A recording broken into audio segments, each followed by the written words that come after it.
Don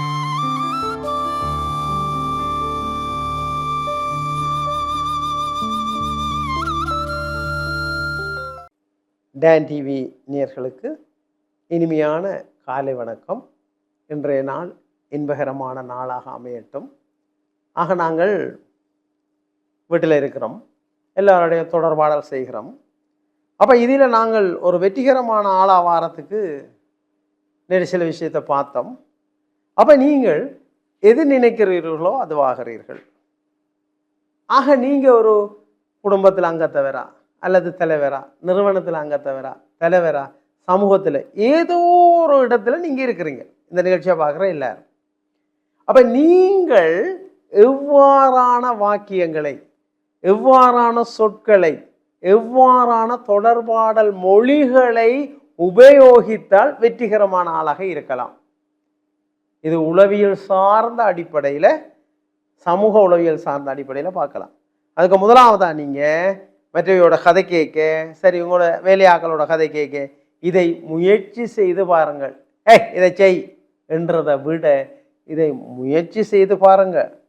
let try this என்ற வரைக்கும் சொல்கிறது பாருங்க. அவங்க சேர்ந்து செயற்பட வருவாங்க. அடுத்ததாக சரி, இந்த பிரச்சனை தொடர்பாக நீங்கள் என்ன நினைக்கிறீங்க? அவங்களுக்கு சார் நீர் சொல்லும், நீங்கள் ஒன்று சொல்ல தேவையில்லை, நான் செய்வேன். அப்படி இருக்காம பாருங்க, ஒரு ஜனநாயக முறையில் ஒரு பாசிட்டிவாக அணுகிற செயற்பாடு. அடுத்ததாக அப்போ நீங்களா இந்த சம்பவத்தை பற்றி என்ன சொல்கிறீங்க? இந்த சம்பவம் ஏன் நடந்தது என்னன்னா அவையோட கலந்துரையாடுறது. சரி, அவ்வாறான சொற்களை பயன்படுத்துறது. அப்போ அவர் ஒரு நல்ல கருத்தை சொன்னால் இந்த கூட்டத்தில் சார் நீங்கள் நல்ல கருத்து, very good, good good good good அப்படி சொல்லணும். வீட்டில் குடும்பத்தில் எல்லாரும் தம்பி சொன்ன கருத்து நல்ல கருத்து, அம்மா சொன்னா கெட்டிக்காரி. பாருங்க, இப்படி சொல்லிக்க மற்றவர்களெல்லாம் உங்களை அங்கீகரிப்பார்கள். நீங்கள் இயல்பாக ஒரு தலைவராக அல்லது ஒரு வெற்றியாளராக வருவீங்க. அடுத்ததாக அப்போ நாங்கள் எல்லாரும் சேர்ந்து முடிவெடுப்போம். அப்போ தலைவராக இருந்தாலும் எல்லாரோடையும் கலந்துரையாடி நாங்கள் எல்லாம் சேர்ந்து முடிவெடுப்போம்னா எல்லாரும் சேர்ந்து வேலை செய்ய வந்துடுவாங்க.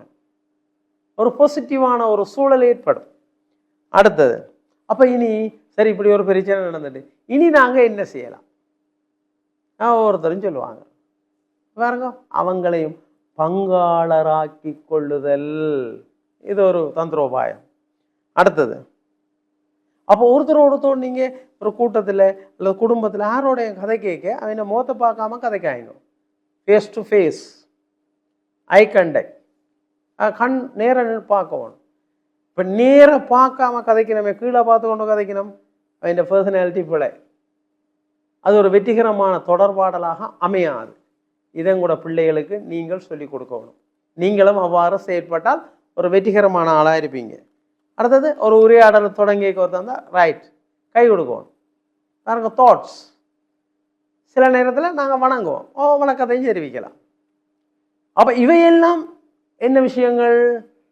அப்போ ஹியூமன் ரிசோர்ஸ் மேனேஜ்மெண்ட் சொல்லுகின்ற இந்த மனிதவள மேம்பாடு உளவியல் ரீதியாக மனிதர்களை அணுகி அவைக்கு உரிய மரியாதையை கொடுத்து அவர்களை உங்கள் மயமாக்குதல், அவர்களை சமூகமயமாக்குதல், அவர்களை உளவியல் மயமாக்குதல், அதனூடாக ஒரு வெற்றிகரமான செயலாற்றுகை, வெற்றிகரமான குடும்ப வாழ்க்கை, வெற்றிகரமான தொழில் வாழ்க்கை, வெற்றிகரமான சமூக வாழ்க்கைக்கு ஆயத்தப்படுத்துவதற்கு இவ்வாறான பாசிட்டிவ் திங்கிங், நேரான கதை, நேரான உரையாடல், ஒரு புன்னகை, மகிழ்ச்சி, ஓகே, ஒரு தடவை பார்த்து சிரிக்கிறது.